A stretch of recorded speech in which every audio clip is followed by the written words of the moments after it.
આજે કાંકરેજ તાલુકા કોંગ્રેસ સમિતિ દ્વારા સર્વ સમાજના અગ્રણી આગેવાનો, અમારું સંગઠન, સરપંચશ્રીઓ સાથે મામલતદારશ્રીને છેલ્લા 1 વર્ષથી કાંકરેજની ભોળી પ્રજાને ગુમરાહ કરીને છેતરી રહ્યા છે ભારતીય જનતા પાર્ટીના કહેવાતા નેતાઓ, અને એમની સાથે એમની મિલીભગતની અંદર સરકારી અધિકારી તરીકે જે બેઠેલા છે ભારતીય જનતા પાર્ટીના એજન્ટો છેલ્લા 1 વર્ષથી 9 કરોડ રૂપિયાનું આયોજન થવા દેતા નથી. કાંકરેજના વિકાસને રૂંધવાનું નિમ્ન કક્ષાની રાજનીતિ કરી રહ્યા છે. ત્યારે અમે આજે મામલતદારશ્રીને આવેદનપત્ર આપ્યું છે અને એના મુદ્દાઓની અંદર અમે લખ્યું છે કે ખેડૂતોને ખાતર સમયસર મળતું નથી,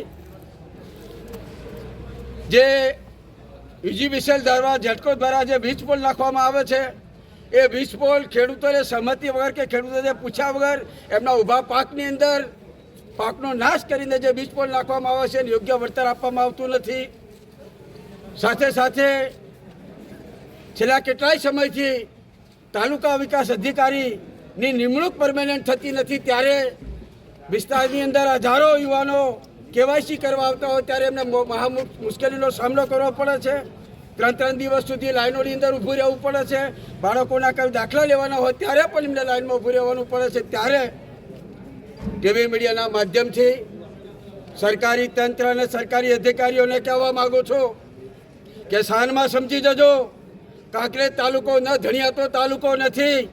કાંકરેજ તાલુકાનું હક અધિકાર માટે લડાઈ લડવા માટે હજારોની સંખ્યાની અંદર માણસો જ્યારે રોડ ઉપર નીકળશે ત્યારે તમારી ચેમ્બરમાં બેસવું તમારે મુશ્કેલ થઈ જશે. ત્યારે સમયસર પોતાના ચેમ્બરમાં આવે, સમયસર જનતાનું કામ કરે. સાથે સાથે બ્રોડગેજ લાઇનની અંદર જે વિલંબ થઈ રહ્યો છે એ વિલંબ ન થાય એનું તાત્કાલિક કામ કરવામાં આવે. સુજલામ સુફલામ દ્વારા તમે પણ જોયું હશે કે થોડા દિવસ પહેલાં ભારતીય જનતા પાર્ટીના અગ્રણી આગેવાનોને ધારાસભ્યો માત્ર શ્રીફળ વધેરી અને ઘરે પહોંચે ત્યાં સુધી તો કેનાલનું પાણી બંધ કરી દેવામાં આવ્યું છે. આ કાંકરેજ તાલુકાની અને બનાસકાંઠાની જનતા સાથે ખેલવાડ કરવાનું બંધ કરી દેજો. આ ખમીરવતી જનતા છે. આ જનતા જ્યારે પોતાના હક અધિકાર માટે ઘરમાંથી બહાર નીકળી અને રોડ ઉપર આવશે ત્યારે તમે આને તમારી તંત્ર કે તમારું કોઈ પણ અધિકારીઓ આ જનતાને રોડ ઉપરથી ઘરે નહીં મોકલી શકે. એટલે વિનંતી સાથે આગ્રહપૂર્વક આજે મામલતદારશ્રીને કહેવા આવ્યા છીએ કે 9 કરોડનું જે આયોજન છે એ આયોજનને વહેલી તકે મંજૂર કરાવે. સાથે સાથે ખેડૂતોના જે પ્રશ્નો છે ને ખાસ કરીને જે ખાતરના પ્રશ્નો છે એ ખાતર સમયસર ખેડૂતોને મળતું નથી, એની તાત્કાલિક વ્યવસ્થા કરવામાં આવે. નહીંતર આવનારા સમયની અંદર ખેડૂત મહા આંદોલન કરવામાં આવશે અને એનું આંદોલનનું સ્વરૂપ કઈ દિશામાં જશે એની સંપૂર્ણ જવાબદારી સરકારની રહેશે, સરકારી તંત્રની રહેશે, વહીવટદારની રહેશે.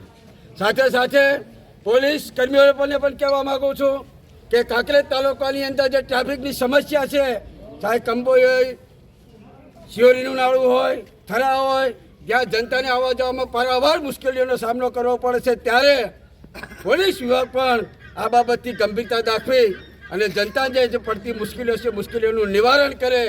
અન્યથા પોલીસ